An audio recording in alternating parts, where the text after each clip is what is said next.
कहते हैं ना, जीवन में चुनौतियाँ हर किसी के हिस्से में नहीं आती, क्योंकि किस्मत भी किस्मत वालों को ही आजमाती है।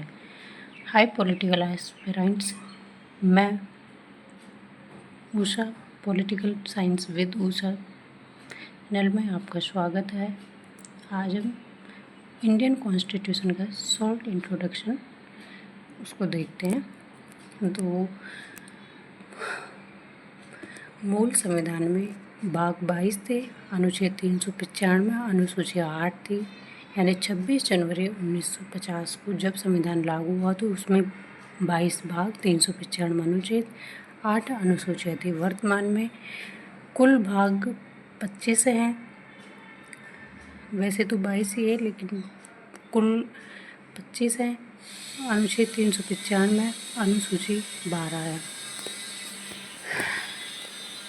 भाग फर्स्ट में संघ और उसका राज्य क्षेत्र है, अनुच्छेद 1 से 4 तक। भाग 2 में नागरिकता, अनुच्छेद 5 से 11 तक। भाग 3 में मूल अधिकार, अनुच्छेद 12 से अनुच्छेद 35 तक। भाग 4 में डीपीएसपी यानी राज्य की नीति निदेशक तत्व, नीति निदेशक है, निर्देशक नहीं निदेशक, अनुच्छेद 36 से 51 तक। भाग 4A मूल कर्तव्य, अनुच्छेद 51 है। भाग 5 में संघ है यानी द यूनियन, अनुच्छेद 52 से 151। इसके 5 अध्याय हैं। अध्याय फर्स्ट में कार्यपालिका है, अनुच्छेद 52 से 78 तक। अध्याय सेकंड संसद है, अनुच्छेद 79 से 122 तक। अध्याय 3 में राष्ट्रपति की विधायी शक्तियाँ हैं, अनुच्छेद 123 तक।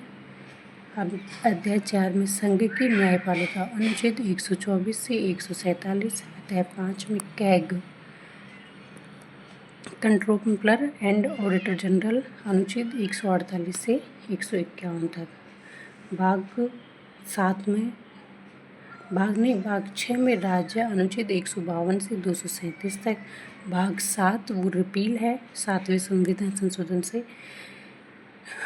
भाग 8 में संघ राज्य क्षेत्र है, यूटी यानी केंद्र शासित प्रदेश, अनुच्छेद 239 से 242 तक। भाग 9 में पंचायतें हैं, अनुच्छेद 243 से 243 ओ तक। भाग 9A में नगर पालिकाएँ हैं, अनुच्छेद 243 पी से 243 ZG तक। भाग 9B में सहकारी समितियाँ हैं, कोऑपरेटिव सोसाइटीज, अनुच्छेद 243 ZH से 243 ZT तक। भाग 10 में अनुसूचित और जनजाति क्षेत्र है, जो अनुच्छेद 244 में आते हैं। भाग 11 में संघ और राज्य के बीच में संबंध है, अनुच्छेद 245 से 263 में। इसमें 2 तरीके के संबंध है, विधायी संबंध और प्रशासनिक संबंध। विधायी संबंध अनुच्छेद 245 से 255 तक है और प्रशासनिक संबंध अनुच्छेद 246 से 263 तक है। भाग 12 में वित्त, संपत्ति, संविदाएं और वाद है, अनुच्छेद 264 से 300A तक। इसमें अध्याय फर्स्ट में वित्त है, फिनांस, अनुच्छेद 264 से 291 वित्तीय संबंध है केंद्र राज्यों के। अध्याय सेकंड में उधार लेना, अनुच्छेद 292 से 293 तक है। अध्याय 3 में संपत्ति, संविदाएं, अधिकार, दायित्व, बाध्यताएं और वाद विवाद, अनुच्छेद 294 से 300 तक। अध्याय 4 में संपत्ति का अधिकार, अनुच्छेद 300A में है। भाग 13 में संघ के राज्य क्षेत्र के भीतर व्यापार, वाणिज्य और समागम, अनुच्छेद 301 से 307 तक है। अध्याय 14 में संघ और राज्यों के अधीन सेवाएं, अनुच्छेद 308 से 323 तक है। अध्याय फर्स्ट में सेवाएं, जैसे IAS, IPS, IFS, अभी 3 तरीके की सेवाएं हैं। अगर संसद चाहे तो और भी तरीके की सेवाएं, जैसे जुडिशियल सेवाएं हैं, इनको भी कर सकती है, जो अनुच्छेद 308 से 314 तक आती है। अध्याय सेकंड में लोक सेवा आयोग, UPSC, RPSC और जॉइंट UPSC वगैरह ये आते हैं इसमें, अनुच्छेद 315 से 323 तक। भाग 14A में अधिग्रहण है, ट्राइब्यूनल्स, अनुच्छेद 323A से 323B तक। भाग 15 में निर्वाचन, इलेक्शन और निर्वाचन आयोग, अनुच्छेद 324 से 329 तक इसका वर्णन है। भाग 16 में कुछ वर्गों के संबंध में विशेष उपबंध है।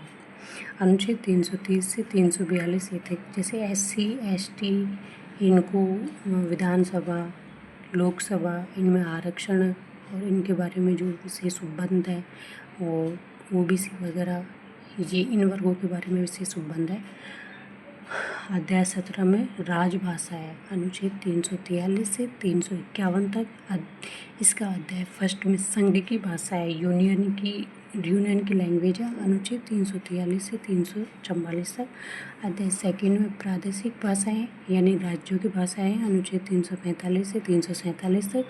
अध्याय 3 में सुप्रीम कोर्ट, हाई कोर्ट और जो भी न्यायालय है उनकी भाषा के बारे में वर्णन है, अनुच्छेद 348 से 349 तक। अध्याय 4 में विशेष निर्देश है, निर्देश न कि निर्देश, अनुच्छेद 350 से 351 तक। भाग 18 में आपात उपबंध है, अनुच्छेद 352 से 360।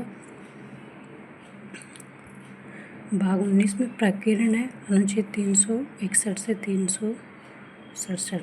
मिसैलिनियस जैसे राष्ट्रपति, राज्यपाल के विशेष अधिकार और जो भी मतलब विदेश से जो भी आते हैं उनके जो विशेष अधिकार होते हैं उनके बारे में प्रकीर्ण है। भाग 20 में संविधान का संशोधन, अनुच्छेद 368 में है। भाग 21 में अस्थायी संक्रमणकालीन और विशेष उपबंध, अनुच्छेद 369 से 392 में। ये उस समय के लिए थे जब अस्थायी पार्लियामेंट लागू की गई थी, मतलब जब तक लोकसभा राज्यसभा इनका कार्यकाल लागू नहीं हुआ था। संविधान सभा भंग हो गई थी, जो संविधान का निर्माण हो गया था उसके बाद से, और 1952 तक जो भी संसद चली थी उसके बारे में इसके वर्णन है। भाग 22 में संविधान का संक्षिप्त नाम है जो है भारत का संविधान।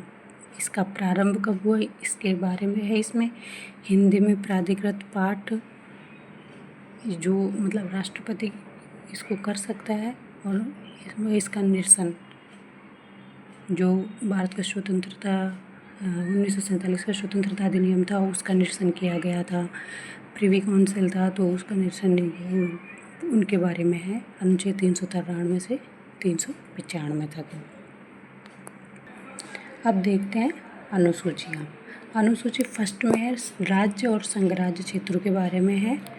अनुसूची सेकंड में विभिन्न संवैधानिक पदाधिकारियों के वेतन भत्ते, जैसे राष्ट्रपति, उपराष्ट्रपति, राज्यपाल है, न्यायाधीश वगैरह हैं, और PM है, मंत्री वगैरह हैं, जो भी संवैधानिक पद हैं अपने संवैधानिक मतलब जिनका संविधान में वर्णन है उनके वेतन भत्ते हैं।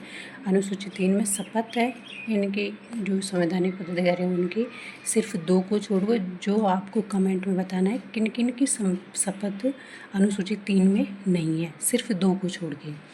अनुसूची 4 राज्यसभा में स्थानों का आवंटन है। अनुसूची 5 में अनुसूचित क्षेत्रों और अनुसूचित जनजातियों के प्रशासन और नियंत्रण के बारे में उपबंध है। अनुसूची 6 असम, मेघालय, त्रिपुरा और मिजोरम राज्यों के जनजातीय क्षेत्रों के प्रशासन के बारे में उपबंध है।